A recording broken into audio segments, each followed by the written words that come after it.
Aqui entra o povo sem medo de lutar. Aqui entra o povo sem medo de lutar. Minha casa, meu ilê, meu casuar, o meu lugar de resguardar e de curar. O molu, onilé, palha, xaxará e todo o grão da terra pra poder alimentar. Estamos aqui no segundo episódio do podcast da Frente Povo Sem Medo Guarulhos. Um canal de construção para um outro mundo possível. E lembrar que o chão arado é meu passado a trabalhar.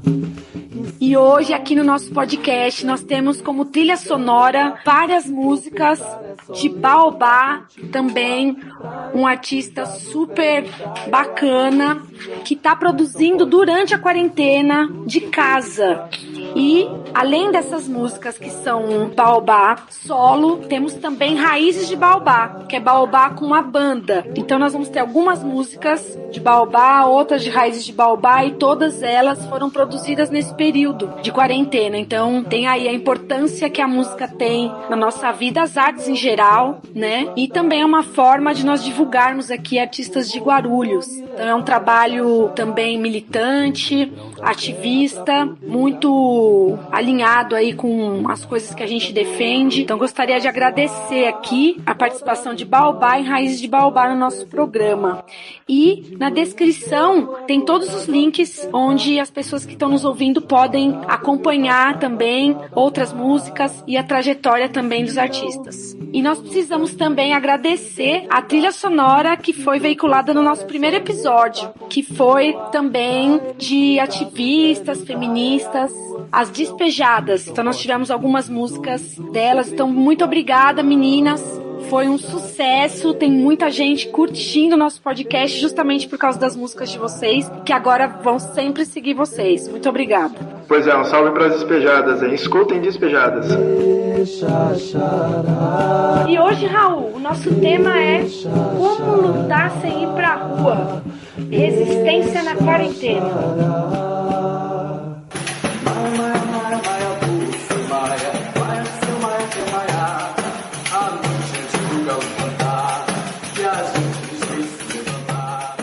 Pois é, né? A gente que tem uma tradição muito forte de fazer manifestações, ato político, ocupação, intervenção de rua, isso nos atrapalha muito, né? Como fazer militância sem sair de casa, muito complicado isso, né? O que você acha, Walter? Raul, Simone, realmente essa crise, essa tragédia está impactando a vida de todo mundo aí, né? E não é só na organização, não. A gente, inclusive, precisa ouvir o que o povo está pensando, o que o povo está sentindo aí. Para isso, o Luiz Novaes, um estudante de psicologia e militante aqui da Povo Sem Medo, foi conversar com algumas lutadoras aí em alguns bairros, em algumas comunidades. Fala aí, Luiz, o que o povo está dizendo sobre isso? Olá, Walter. Olá, pessoal. O pessoal tem falado bastante sobre as questões aí da fome, do desemprego, do quão está sendo difícil fazer esse isolamento nas periferias. E aí algumas das moradoras que conseguimos aí fazer entrevista pontuam alguma dessas questões e também traz aí uma questão de angústia e de solidão. Então vamos ouvi-las para compreender um pouco melhor aí essa voz. Meu nome é Adriana, tenho 35 anos, sou moradora da comunidade Vila Operária em Guarulhos, e nessa pandemia o que mais tem me afetado é o fato de trabalhar, né? Porque como a gente não pode sair para trabalhar, eu e meu marido somos autônomos e não podemos sair para trabalhar. E é difícil porque a situação acaba ficando apertada, principalmente para quem é autônomo, né? Com relação ao alimento, a contas, não tá sendo fácil, mas tudo vai passar. Vamos continuar cumprindo a nossa quarentena, as necessidades que o governo diz para fazer, né? Que é fazer a higiene com relação a sair de casa, o álcool em gel, a máscara, evitar receber visitas e sair também, né? Porque só assim a gente consegue se proteger. Meu nome é Maria Tarcília, sou vice-presidente da Associação IACOM, moro no bairro Continental 3, na cidade de Guarulhos, São Paulo. Essa pandemia, pessoalmente, tem me atingido por falta de ter contato com as pessoas. Eu tenho muito contato e isso faz falta, o contato no falar, no olhar. Oi, boa tarde, meu nome é Marinaide, eu tenho 46 anos, eu sou aqui da comunidade do Cabo Sul, Recreio São Jorge, e o que eu tô achando da epidemia? Eu tô vendo muitas pessoas que trabalhavam de autônomo aqui no meu bairro, passando muita dificuldade, né, de levar seu pão de cada dia para casa, porque não tem de onde tirar o pão de cada dia, né, não tem como trabalhar, então tá com muita dificuldade. E às vezes passa as pessoas aqui pedindo, e eu procuro pesquisar pelas ruas próximas, né? Às vezes fico prestando atenção na porta de mercado e vejo as pessoas, né, relatando que está com muita dificuldade, as pessoas que trabalhavam de autônomo. Legal, Luiz. Obrigado aí pela conversa com as companheiras, né? Você vê que, ouvindo isso, a gente percebe que tem muitas coisas envolvidas, né? Além da dificuldade de a gente se organizar, as pessoas estão passando fome, estão com dificuldade de emprego, estão com solidão, né? Dificuldade nas relações. Está impactando muito as pessoas essa pandemia. E a gente então vai conversar aqui agora, é importante a gente tentar ouvir um companheiro que é dirigente nacional do Movimento dos Trabalhadores Sem Teto e da Frente Povo Sem Medo Nacional. Vai conversar um pouco com a gente sobre essas questões aí, né, da luta sem poder sair para a rua e das dificuldades que as pessoas estão encontrando na sua vida pessoal.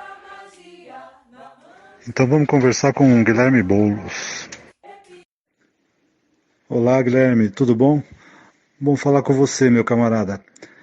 Ô Guilherme, a gente conversou aí agora há pouco com algumas companheiras e ouvimos como está difícil, o que isso está atingindo as pessoas, tanto na questão da fome, a falta de emprego, a dificuldade de relacionamentos, né? Está muito complicado. E isso dificulta também a nossa forma de mobilizar, nosso principal instrumento de mobilização, as reuniões, os atos de rua. O que você acha? Como é que dá para a gente lutar sem ir para a rua? Quais as formas de resistência que a gente pode construir aí nessa quarentena com o isolamento social? Pois é, Walter, meu caro. Primeiro, satisfação falar contigo. Obrigado pelo convite para a gente falar com o pessoal de Guarulhos aqui através do podcast. De fato, nós estamos num cenário muito difícil, né? No meio de uma pandemia, com um governo criminoso que aposta no desespero, que tem indiferença em relação ao sofrimento, às mortes, que ainda quer impor uma saída autoritária, né? Provoca, vai no ato de AI-5, fala em insurgência com os militares, em fechar Supremo. E num cenário desse, onde mais se precisaria ter mobilização de rua para derrotar o Bolsonaro e para encontrar saídas que salvem vidas do povo brasileiro, justamente nós não podemos ir às ruas. Nós não podemos fazer como ele faz, irresponsavelmente incentivar aglomerações. Então, o que a esquerda tem feito, o que os movimentos têm feito?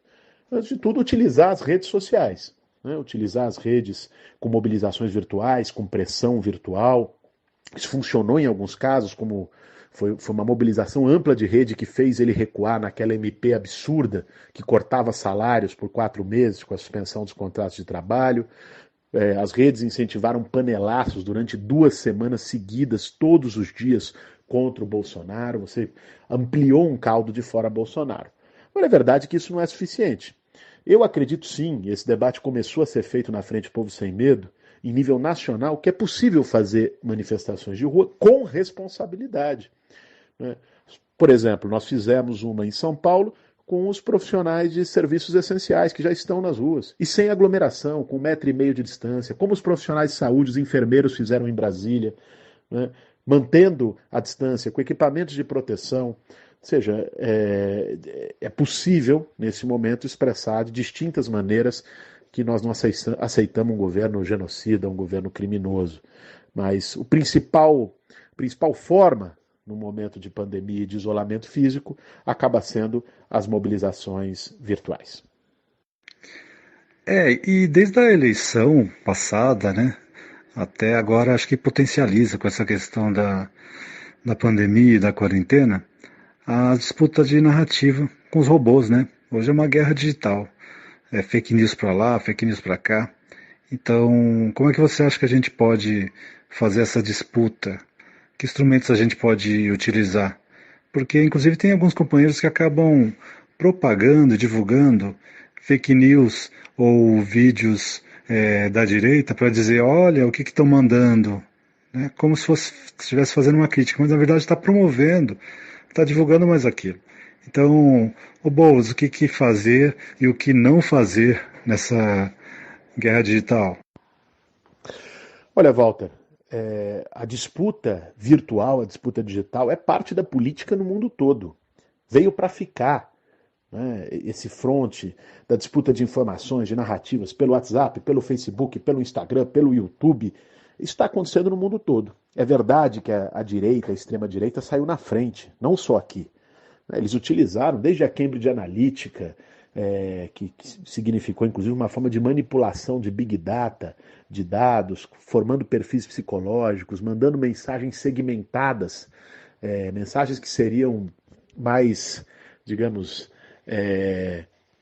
pegariam melhor para um determinado público, eram mandadas justamente para esse público. Foi isso que foi feito nas eleições de 2018 aqui, foi isso que foi feito no Brexit no Reino Unido, foi isso que foi feito na eleição do Trump nos Estados Unidos. Agora, o fato da direita ter saído na frente na tecnologia de disputa digital não quer dizer que a gente não deva disputar, muito pelo contrário. Aliás, a nossa dificuldade de fazer essa disputa significou uma derrota eleitoral e derrotas políticas, de uma derrota de consciência na sociedade. Então é preciso cada vez mais entrar nesse fronte, né, e fazer a disputa de narrativa. Obviamente, nós não podemos fortalecer. Isso que você falou é importantíssimo, né, de querer compartilhar fake news para mostrar que é fake news. Em hipótese nenhuma, fake news tem que ser combatida, não compartilhada, né? Nós temos que colocar as nossas visões, as visões do nosso campo, os absurdos que o Bolsonaro está fazendo, fazer isso chegar para cada vez mais gente, né, nas nossas redes. Cada pessoa, e às vezes as pessoas não têm consciência disso, é um elemento de compartilhamento de informações. Às vezes a gente recebe um vídeo bom, que a gente gostou, de conteúdo, e a gente não passa nem no nosso grupo de família, não passa no nosso grupo de conhecidos no WhatsApp, não publica nas nossas redes. Se a gente guarda só para nós mesmos, não vai adiantar nada, né? Parte da disputa que nós estamos fazendo na sociedade é compartilhamento de informações, é fazer a informação chegar de maneira correta para mais gente. Isso é uma responsabilidade coletiva, em rede, é uma responsabilidade que cada um também tem, né? Ao receber um conteúdo importante, publicar nas suas redes, divulgar. Às vezes a gente acha que isso é pouco importante, mas o bolsonarismo mostrou que não. Né? Eles tinham um exército digital, uma parte, obviamente, criaram robôs, perfis falsos, mas tem gente, obviamente que tem, né? Gente que eles convenceram, que compartilham, que passam o dia fazendo isso, que usam as suas redes pessoais para compartilhar, porque são redes de confiança. Nós temos que fazer mais isso. Cada um tem o dever de fazer isso. Receber um vídeo bom, que explica o que está acontecendo, que mostra os absurdos do Bolsonaro, que desmistifica as mentiras que eles falam sobre a esquerda, né? Compartilhe. Divulgue no WhatsApp, em todas as suas redes. Muito bom. E com a eleição do Bolsonaro, se ensaiou alguma unidade de esquerda, né, no Brasil. Com todas as dificuldades que a gente sabe, mas isso foi se desenhando aí. Agora, com esse afastamento, com essa pandemia, com esse isolamento, como é que está essa discussão? Isso deu uma congelada nessa construção de uma unidade de esquerda, Boulos? Olha, por incrível que pareça, o cenário de pandemia e as posturas genocidas do Bolsonaro contribuíram para uma maior unidade no campo da esquerda. Nós assinamos um manifesto conjunto há um mês e pouco atrás, eu, Fernando Haddad, Ciro Gomes, Flávio Dino, Manuela Dávila, Tarso Genro, várias lideranças, né, de 7 partidos, com posições comuns contra o Bolsonaro, propondo medidas em comum. Né? Você tem cada vez mais gestos de aproximação e de unidade. Nós estamos trabalhando agora, esse é o próximo desafio, de ter um pedido de impeachment unitário do campo da oposição e da esquerda. O Bolsonaro levou o absurdo tão longe que a fronteira que se estabeleceu não é nem mais entre esquerda e direita só, é uma fronteira entre vida e morte, entre civilização e barbárie. Então isso fortalece que se formem pontes. Eu acho que elas estão começando a aparecer. É importante que se consolide numa frente de defesa da democracia contra o bolsonarismo. É muito importante a unidade, né? E me diz uma coisa, você acha que esse perfil, essa ação política do Bolsonaro, boicotando isolamento, minimizando a tragédia com a pandemia, acaba causando algum impacto nesse combate ao coronavírus? Acaba estendendo mais a pandemia e essa tragédia com o povo brasileiro? Olha, Walter, eu acho que aí nós temos duas questões. Uma, sim, tem um impacto direto. Aliás, já tem dados que mostraram, pesquisas que mostraram, estão publicadas, disponíveis na internet, de que as cidades que tiveram maior percentual de voto no Bolsonaro têm menor índice de isolamento social e maior índice de contágio por coronavírus. Porque quem segue o cara, quem acha que ele está certo, né, a referência é ele. Então ele vai lá, faz uma coisa, fala uma coisa, ele estimula as pessoas a fazerem igual. Então é claro que isso tem impacto. Mas aí nós temos que tocar num outro ponto. Assim, é evidente que o isolamento físico é necessário. Enquanto ele for necessário, ele tem que ser seguido. Ele achata a curva, ele reduz o contágio, e se não tivesse, a calamidade seria ainda maior hoje no Brasil. Mas não adianta só dizer fique em casa. Tem que dar as condições para as pessoas ficarem em casa. Porque milhões de trabalhadores brasileiros não têm condição de ficar em casa. Sem falar dos que nem têm casa, que são os sem teto. Né? Mas tem 40 milhões de brasileiros, não tem nenhuma poupança, não tem emprego formal, trabalham de dia para comprar o jantar. 11 milhões de brasileiros estão desempregados. Se você não tiver políticas públicas, como o auxílio emergencial, que chegou tarde, né, com um monte de confusão e não chegou para todo mundo, né? Se você não tiver garantia de emprego, se você não tiver políticas que vários países do mundo estão fazendo, como abrigar sem teto na rede hoteleira, como suspender cobrança de conta de água, luz, aluguel durante a pandemia, proibir despejo, né? Você ajuda, indenização e capital de giro para pequeno comerciante, para microempresário. Se não tiver essa condição, meu caro, você dizer fique em casa, a pessoa não vai faltar comida na mesa. Então, o isolamento tem que ser garantido, mas ao mesmo tempo as condições sociais para as pessoas enfrentarem o isolamento com dignidade. Essa é a nossa diferença, por exemplo, com Dória, com Bruno Covas, com vários prefeitos, que dizem fique em casa e parou por aí. Não adianta isso. Não são comentaristas da realidade. Tem a caneta na mão e tem o dever também de tomar medidas para assegurar que as pessoas fiquem em casa. Legal, Boulos. Muito obrigado, cara, pela atenção conosco aqui.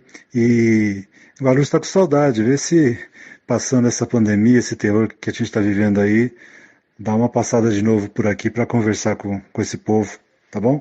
Guarulhos está esperando você por aqui de novo. Um abraço, querido.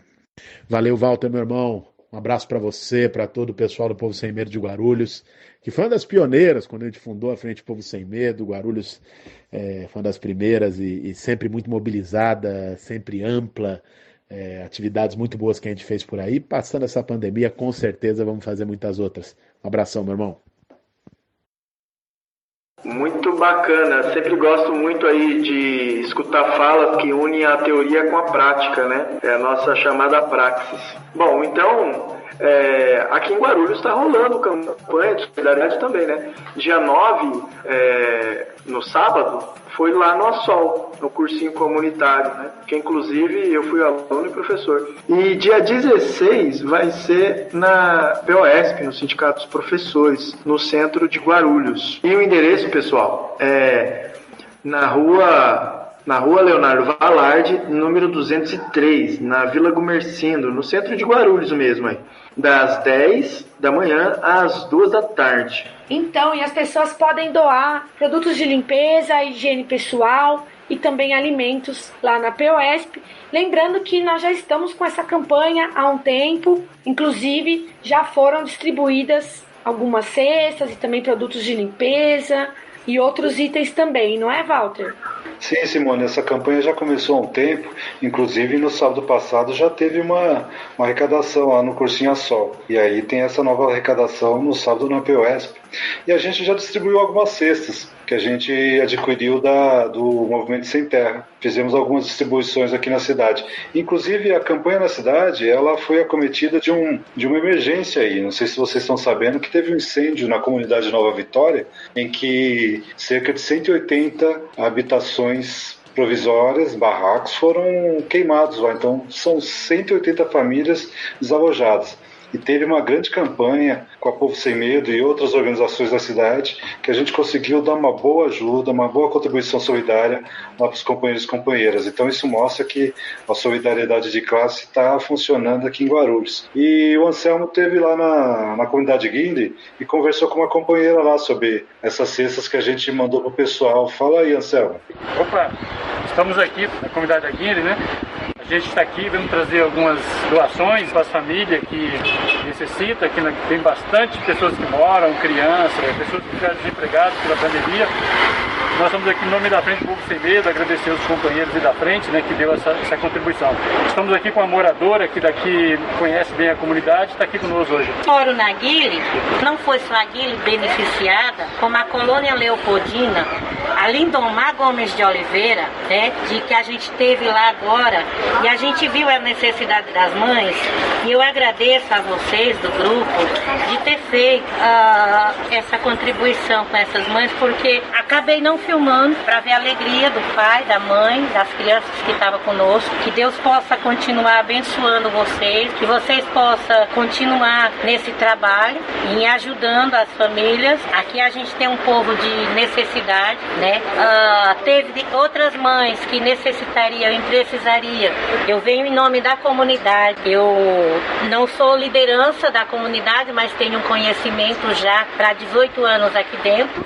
E o pessoal tem me procurado para algumas ajudas. E eu venho agradecer em nome dessa comunidade, da Avenida Guile, da Ufumagalli, da Lindomar Gomes de Oliveira, da Jean Carlos Veste. Agradecer por Anselmo aqui do meu lado, Moisés que está aí, e os companheiros lá, que eu vi os trabalhos deles lá, da Frente Sem Medo, no grupo de movimento Luta com Moradia. Agradeço demais a vocês, continuem novamente nessa luta. Casa meu ilê, meu casuar, o meu lugar de resguardar e de curar.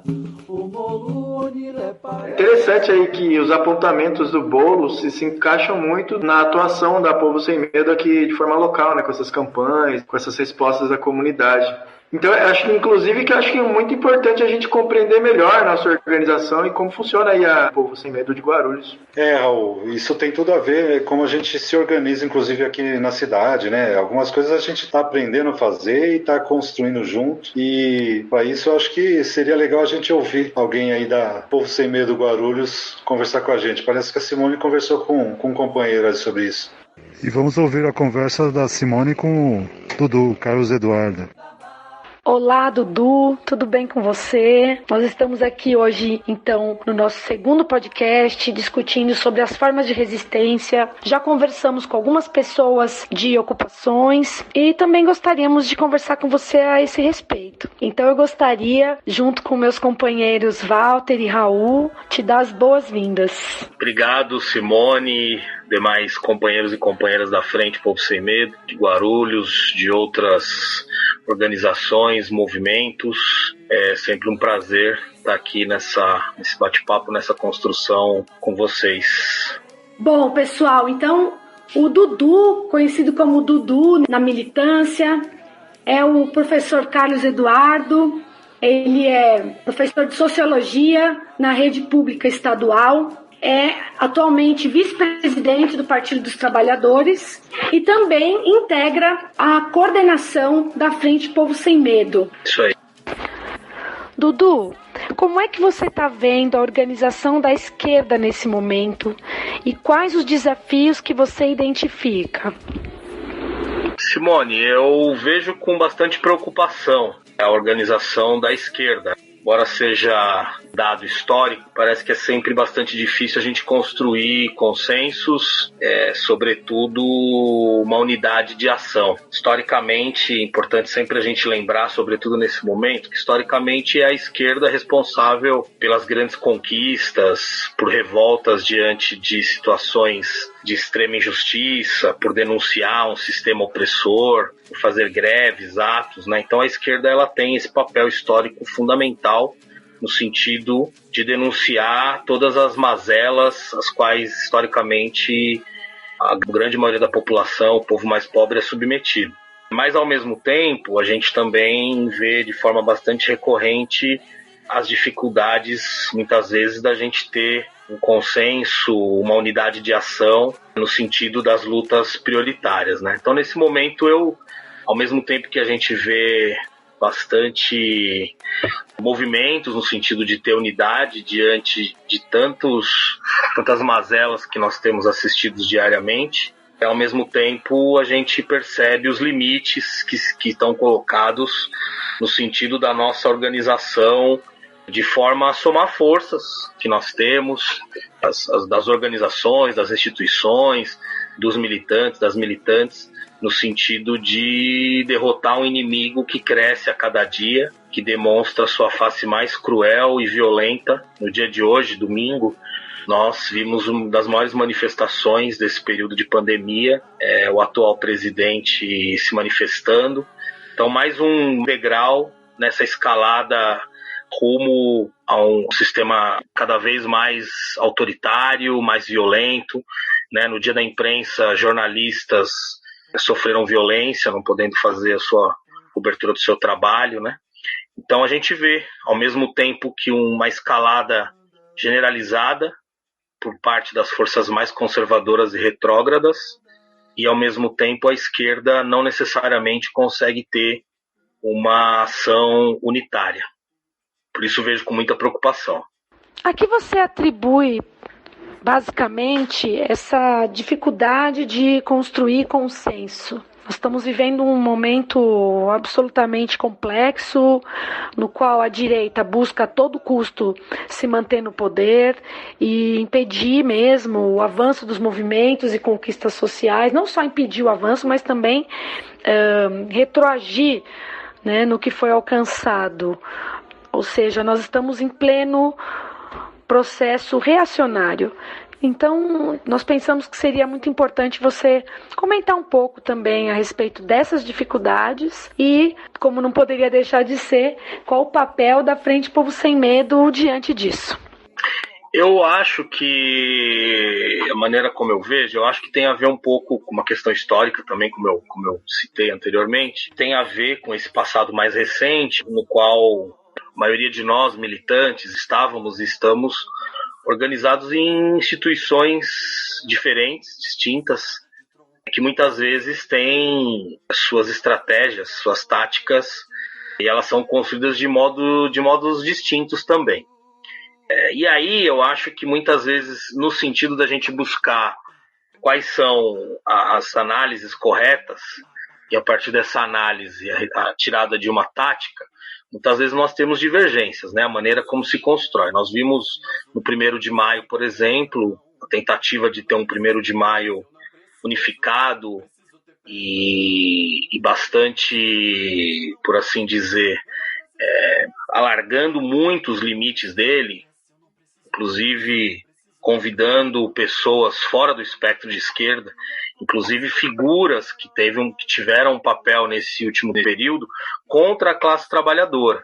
Então algumas instituições acreditam que nesse momento é importante trazer figuras, inclusive, que são inimigos da classe trabalhadora por conta de um inimigo maior, no caso o atual presidente e o modelo de governo que ele tenta implementar, né? Outras instituições, por exemplo, que haviam se comprometido a participar desse 1º de maio, recusaram a estar no mesmo palanque como figuras como o presidente da Câmara ou o ex-presidente Fernando Henrique Cardoso.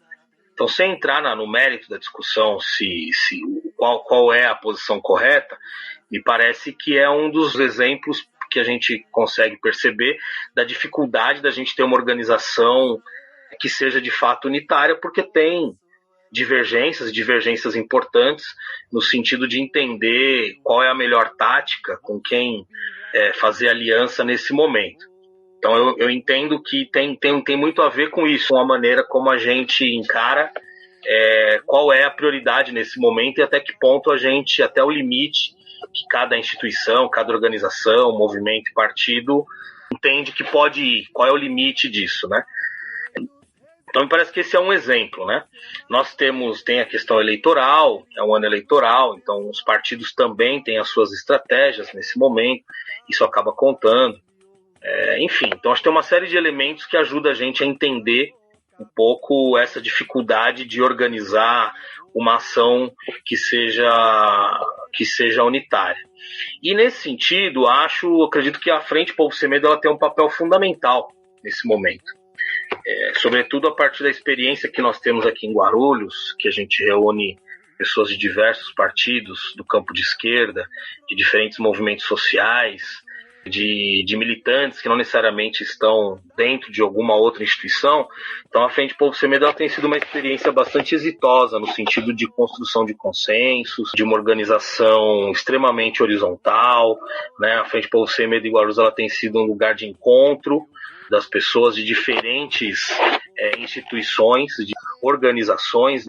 Então ali se troca muita experiência, ali nós fizemos no último período construção de lutas importantes, de mobilizações.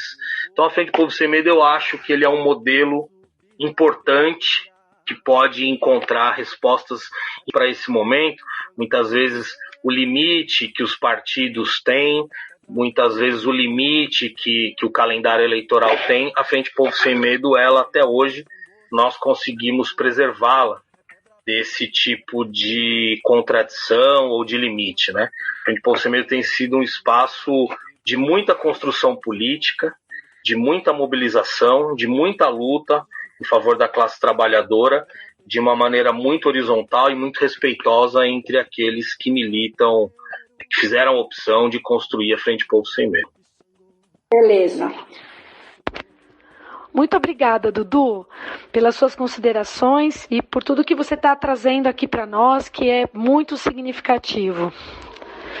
Agora, do ponto de vista da formação política, você que é um professor, sociólogo, como é que você percebe esse espaço da Frente Povo Sem Medo como um caminho rumo à utopia?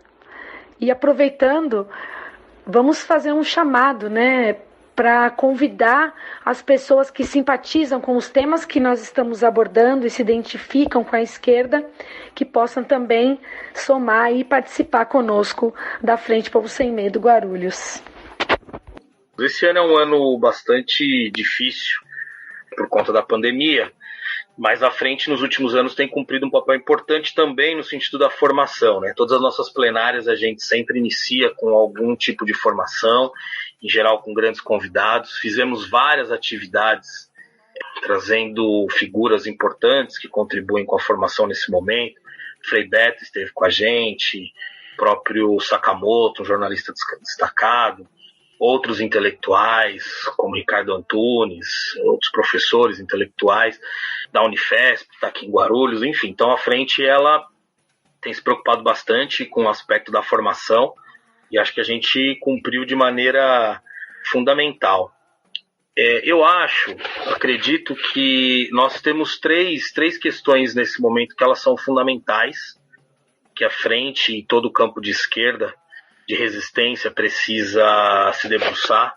Me parece que uma questão é a pandemia, óbvia. Outra questão do governo Bolsonaro e toda essa cultura de violência, de discriminação contra a classe trabalhadora que esse governo representa. E a terceira é a gente apontar novamente, nós nunca deixamos de fazer, mas é a gente retomar com cada vez mais vigor a defesa do socialismo. É só a sociedade socialista que vai acabar com esse modelo de sociedade que oprime por parte da população mundial, que exclui a grande maioria da população, né? Então acho que esses são os grandes desafios. A Frente ela tem um papel fundamental nesse sentido, como eu já falei, e cada vez mais é importante que a gente vá engrossando o espaço que a Frente Povo Sem Medo ocupa, que as pessoas possam vir conhecer, participar ativamente da Frente, porque a Frente ela é efetivamente um espaço de resistência a esse modelo e é um espaço de construção dessa sociedade futura, desse outro mundo possível que nós acreditamos, um mundo sem desigualdade, um mundo com muita justiça, com muita solidariedade, com muita fraternidade, um mundo onde caiba todas as pessoas e não esse mundo em que a maior parte da população é excluída para poder manter um sistema de opressão, um sistema de acumulação, é um sistema de efetiva exclusão. Então a frente é um espaço importante, ela está aberta sempre à participação, à construção. Então a gente sempre convida as pessoas que venham conhecer a frente, os trabalhos que a frente faz, realiza as nossas plenárias, as nossas ações, né? Tem muito espaço para construção e é sempre importante que as pessoas se juntem a nós, porque não é uma tarefa fácil derrubar esse sistema, derrubar esse tipo de governo que está aí e construir um mundo diferente. Maravilha! Estamos chegando ao fim, então, da nossa conversa. E em nome da Frente Povo Sem Medo, da equipe de comunicação e do podcast, aqui com meus camaradas Walter e Raul, queremos agradecer demais a sua participação, Dudu. E parabéns também por ser um dos fundadores e integrante da coordenação da Frente Povo Sem Medo. Parabéns por mais essa iniciativa, todos vocês dessa equipe de comunicação, sobretudo nesse momento de pandemia, de isolamento. Fundamental ter mais esse canal de comunicação com os militantes, as militantes, os trabalhadores. Mais uma iniciativa importante. Estou sempre à disposição que precisar. Caminhamos juntos nessa luta, nessa longa luta que temos aí pela frente.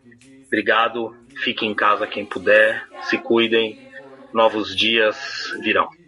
Um beijo. Maravilha, obrigada. Então é isso, Raul.